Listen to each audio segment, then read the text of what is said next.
नमस्कार, मैं हूं प्रभु चावला और सीधी बात में आज बारी है बाबा रामदेव की, जिनका परिचय देने की जरूरत आपको अभी नहीं है। बाबा जी, आपका स्वागत है। बहुत बहुत प्रणाम। आपका रोल बदलते, आपका रूप बदलते, आपकी दिशा बदलती दिखाई दे रही है मेरे को। कि मेरी पहले भी कभी दिशा नहीं बदली थी, आज भी नहीं बदली। मैंने पहले भी कहा था आपको, मैं एक जवान हूं, मैं एक किसान हूं, मैं दिमाग से ब्राह्मण हूं, मैं बल में, पराक्रम में, शौर्य में, स्वाभिमान में क्षत्रिय हूं, व्यापार और प्रबंधन में मैं वैश्य हूं, और सेवा में और परिश्रम में मैं शूद्र हूं। वो सब कुछ आप हैं, आम्र मास में सब कुछ आप हैं। भगवान भी आप और नार। नो, मैं नर हूं, नारायण नहीं हूं, लेकिन अहम ब्रह्मास्त्र में मैं विराट हूं। मैं कभी भी संकीर्णताओं में नहीं जिया। यदि संकीर्णताओं में जीता तो आज यहाँ पर नहीं बैठा होता। मैं इसलिए कह रहा हूँ क्योंकि अभी मैंने देखा कि आप पहले तो राजनेता आपके चरणों में आते थे, स्वास्थ्य लाभ के लिए आपके योग अटेंड करते थे, लाखों की संख्या आती रही। हमें देखा कि आप भाषण देने लगे बजट के ऊपर भी। अभी जब बजट आया तो आपकी प्रतिक्रिया आ गई। योग गुरु की प्रतिक्रिया इसमें क्यों आती है भाई? क्या मेरे से टैक्स नहीं लेते गवर्नमेंट? हमारे भी इंस्टीट्यूट से टैक्स लिया जाता है। और ये जो पैसा है सरकारों के पास में, क्या नेता कमाते हैं? इसे देश की मेहनत की, पसीने की कमाई का वो पैसा होता है। तो आखिर वो देश के पैसे का क्या हाल होना चाहिए? क्या इसके ऊपर मुझे बोलने का हक नहीं? मेरा संवैधानिक अधिकार है। नहीं, आपने जो कहा कि ये बजट जो है ठीक नहीं है, ये जिस तरह किसानों के लिए किया गया है, ये सब योग गुरु की जो है प्रवृत्ति में फिट बैठता नहीं है। देखिए, इस बात को समझना होगा। पहले भी हमारी जो राज्य सत्ता होती थी वो धर्म सत्ता की मूल्य और आदर्शों के अनुरूप चला करती थी। लेकिन ये एक भ्रम हुआ इस देश के अंदर।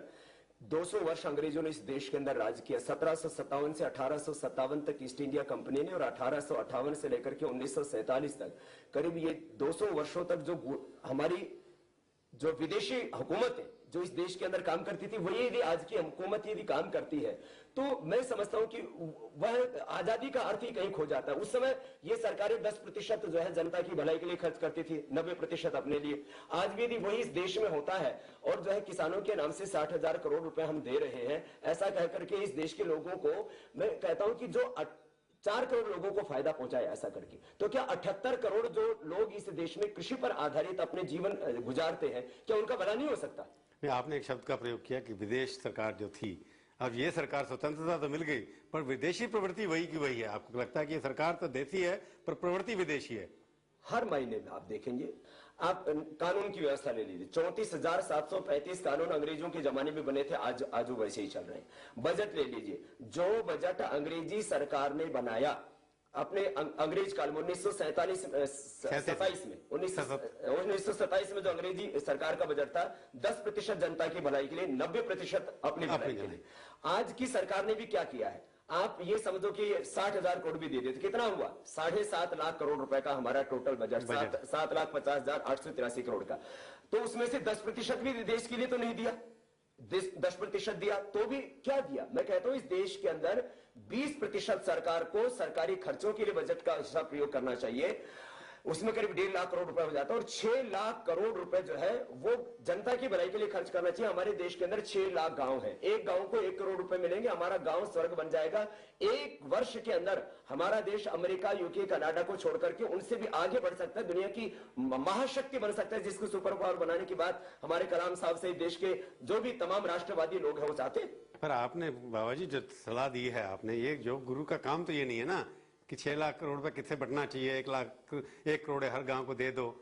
ये तो राजनीति में आपका हस्तक्षेप होना शुरू हो गया। कोई हस्तक्षेप नहीं, मैं कह रहा हूं देश जले और आप नेता बनने के ख्वाब लगता है कहीं आ रहे हैं। दिल्ली के सिंहासन पर बैठ करके जो लोगों को सम्मान नहीं मिलता और जो काम नहीं होता, वो मैंने लोगों के दिल के आसन पर बैठ करके काम किया और करोड़ों लोगों ने मुझे सम्मान दिया। नहीं, इस तरह की भाषा अगर योग गुरु करने लग जाए कि कमेंट करने लग जाए कि ये बजट जो है देश हित में नहीं है, आम जनता के, मैंने ऐसा नहीं कहा। मैंने कहा आम जनता के हित में नहीं। आप मैंने कहा कि 4 करोड़ लोगों के हित में हुआ। यदि 78 करोड़ लोग, जो जिन लोगों को बेचारे करीब 40 करोड़ लोग तो उनमें ऐसे हैं जिनको सिंचाई का पानी उपलब्ध नहीं होता, वर्षा के जल पर निर्भर रहते हैं। तो यदि इस देश के अंदर मैंने एक बहुत बड़ी सलाह दी है और मुझे लगता है यदि उस सलाह के ऊपर चले तो 5 वर्ष नहीं 50 वर्ष तक जो सरकार इस तरह की दृष्टि के साथ काम करेगी, 50 साल तक राज कर सकती है। तो मैं तो दूसरों को राज करने की टिप्स दे रहा हूं। ये बाबा रामदेव का राजनीतिकरण हो रहा है क्या? नहीं, बाबा रामदेव का ये जो है राजनीतिकीकरण नहीं, उसका राष्ट्रवादीकरण हो रहा है, उसका आध्यात्मिकीकरण हो रहा है, उसका सामाजिकीकरण हो रहा है।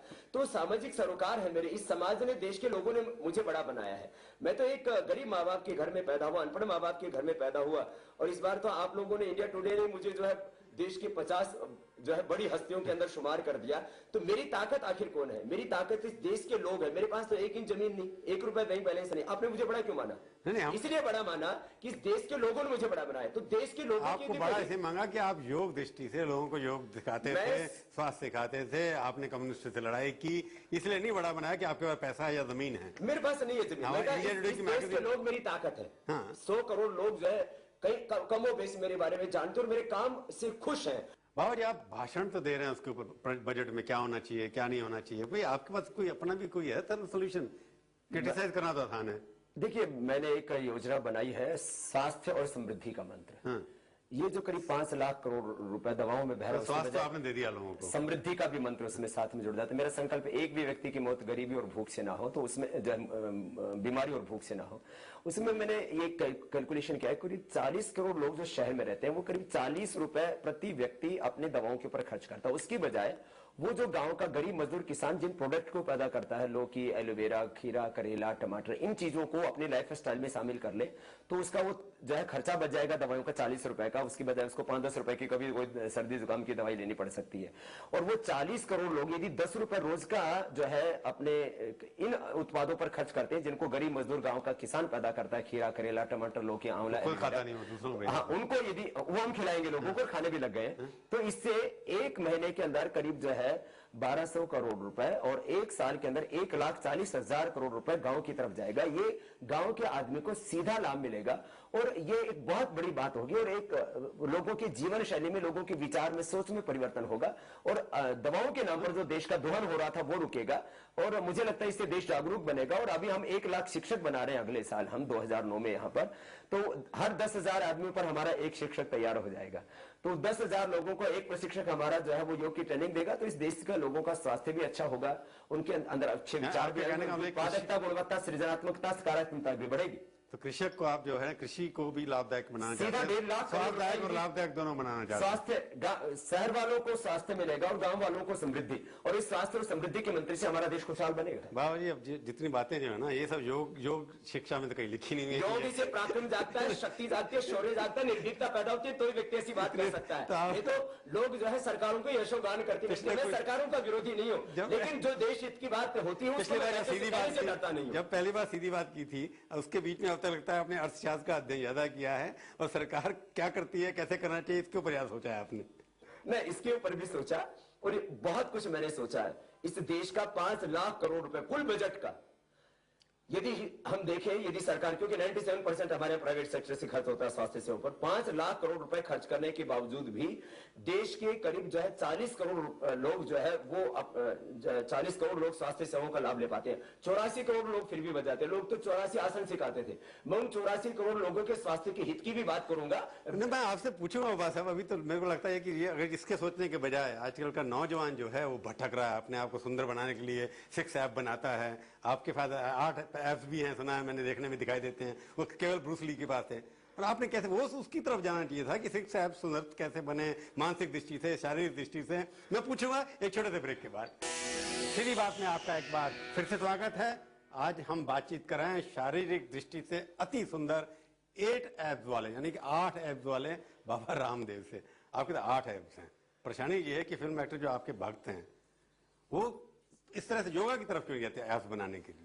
देखिए, पहली बात तो है कि ये शाहरुख खान दिखाता फिर रहा है कि मेरे ऐप्स ये हैं। 6 ऐप हो या 8 हो, पहली बात तो है कि पेट जो है बेचारा गरीब आदमी दिखाता है, भिखारी आदमी खाता है। पापी पेट का सवाल है, तो मैं इस देश को भिखारी नहीं बनाना चाहता, खाली पेट की मसल से बनवाता। शाहरुख खान आप दिखा के फिल्म सक्सेस कर ली उसमें। उससे यदि वो जो है क्या ना वेट लिफ्टिंग से और दूसरी चीजों से यदि 6 बनते होंगे तो प्राणायाम से 8 बनते होंगे। मेरे पास उसका एविडेंस है। और दूसरी बात, खाली पेट को योग सुंदर नहीं बनाता है। योग करने से व्यक्ति के बाल काले घने रहते हैं, उसकी आंखों में एक तेज रहता है, चेहरे को नूर रहता है, दांत उसके मोती की तरह चमकते हुए होते हैं, उसकी भुजाओं में बल होता है और उसका हीमोग्लोबिन हाई होता है। यदि हमारा 8 हीमोग्लोबिन है तो हम 8 घंटा काम कर सकते हैं। यदि हमारा 12 हीमोग्लोबिन है तो 12, यदि हमारा 16-17 हीमोग्लोबिन है तो 16-17 घंटा हम काम कर सकते हैं। मेरा 16 से 17 के बीच 16.1 16.5 मेरा हीमोग्लोबिन रहता है। मैं 16 घंटा काम करता हूं और जो है हमेशा ऊर्जा से भरा हुआ रहता हूं, कभी कोई मुझे थका हुआ नहीं देख सकता। तभी आप चैलेंज कर रहे हैं ना पॉलिटिशियंस को भी। मैं इस देश के लोगों का पुरुषार्थ जगाना चाहता हूं। आपको शायद ये जानकर के भी हैरत होगी, करीब 40,000 करोड़ रुपए इस देश का ज्योतिष का बजट होता है।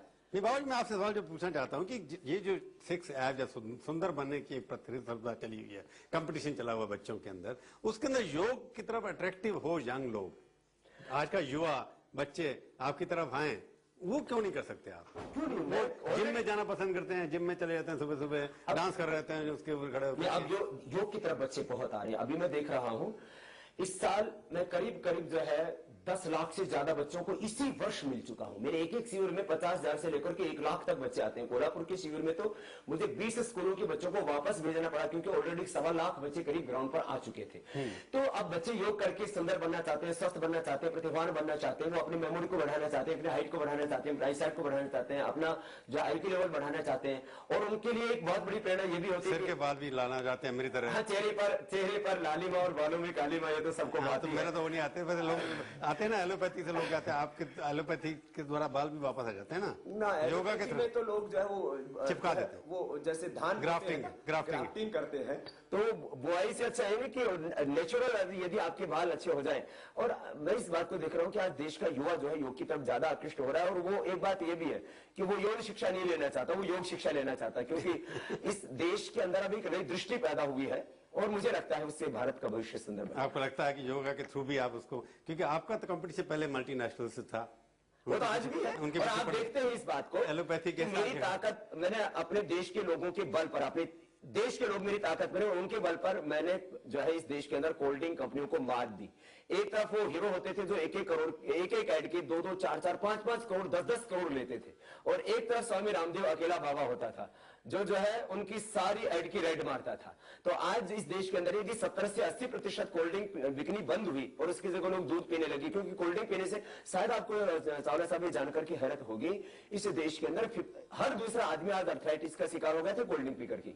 उसकी वजह से अर्थराइटिस, उसी वजह से अर्थराइटिस, हाइपरटेंशन, आज हर दूसरे आदमी को अर्थराइटिस है, जोड़ों का दर्द है, हर दूसरे आदमी को कमर का दर्द है, हर दूसरे आदमी को जो है मोटापा है, हर दूसरे आदमी को आज जो है वो सेक्सुअल डिसऑर्डर्स हैं। तो उसका समाधान योग है। आज योग से यौन शक्ति बढ़ती, इसका मतलब असंयम नहीं आता, संयम आता है। लेकिन ये इसका भी समाधान है, जो ये गंदगी खाने से और जो है ये कूड़ा कचरा जो है बर्गर खा के जो लोग बर्बाद हो रहे थे, पिज्जा खाकर जो फिजा खराब कर रहे थे और कोल्ड ड्रिंक नाम का टोलरेट पी करके जो अपने शरीर को कूड़ादान बना रहे थे, वो अब सुधर रहे हैं। जो आपका एग्रेशन है ना, जो एग्रेसिव भाषा, जितने आक्रमण हो जाते हैं, मैं देख रहा हूं कि आप अपने देसी डॉक्टरों के ऊपर पीछे पड़ गए। अभी आपका मैंने कहीं स्टेटमेंट देखा कि आपने कोई अपराधी कह दिया, उनको कुछ कह दिया, चिकित्सा का अपराधीकरण हो रहा है। व्यवसाय के और रिश्तों के और राजनीति के अपराधीकरण के बाद में अब चिकित्सा का भी अपराधीकरण हो रहा है, क्योंकि इस देश के अंदर पुरुषों की अपेक्षा 5 करोड़ महिलाएं, बेटियां कम हैं। तो उन 5 करोड़ बेटी, जबकि ये पूरे विश्व के ये सर्वे है कि माताएं बहनें हमेशा 1 से 2%, कहीं 3% ज्यादा ही होती। तो इन 5 करोड़ बेटियों का कत्ल का जिम्मेदार आखिर कौन है? उनको भ्रूण में मारने के रूप में भ्रूण हत्या करने वाला कौन है आखिर? तो हमारे कुछ ना कुछ डॉक्टर भाई उसके लिए जिम्मेदार है। आज जो है डॉक्टर अमित तो एक सामने आ गया कि जिसने 300 किडनियां लोगों की, निर्दोष लोगों की निकाली।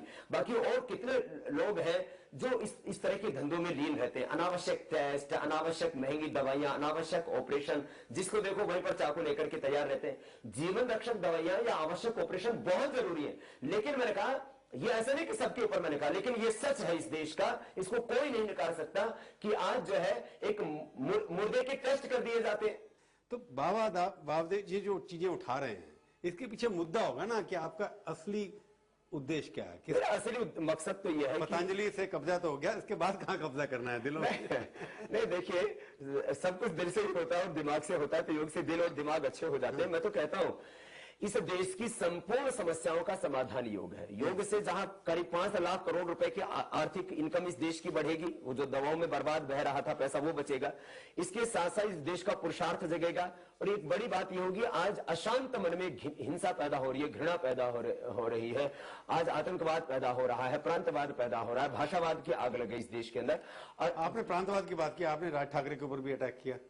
देखिए, मैं किसी व्यक्ति के ऊपर कभी अटैक नहीं करता। मैंने कहा कि महाराष्ट्र की परंपरा अध्यात्मवाद की और राष्ट्रवाद की रही है। जो गोखले जी हो या तिलक जी हो या वीर सावरकर जी हो या छत्रपति शिवा, इस देश के लिए उन्होंने सोचा और इस देश को महान बनाया। आखिर इस महान महाराष्ट्र की भूमि में यदि प्रांतवाद की बात की जाती है, मेरे भारत का व्यक्ति यदि मेरे ही भारत में निर्भय होकर के घूम नहीं सकता, यदि भारतीयों के ऊपर विदेशों में अत्याचार किए जाते हैं तो पूरे देश में हाहाकार मचता है, और अपने ही देश के अंदर मेरे ही वतन के लोग अपमानित हो, तो मैं इसको राष्ट्रीय अपराध की श्रेणी में गिनता हूं, इसको राष्ट्रद्रोह की श्रेणी में गिनता हूं, क्योंकि ये इस भारत की आजादी का अपमान है, ये इस भारत की एकता और अखंडता का अपमान है। मैंने कहा कि ये राष्ट्रीय अपराध है, ये राष्ट्रद्रोह का काम है। इस तरह के जो है काम को राष्ट्रद्रोह की श्रेणी में गिनना चाहिए। ऐसे लोगों को वही सजा मिलनी चाहिए जो राष्ट्रद्रोहियों को मिलती है।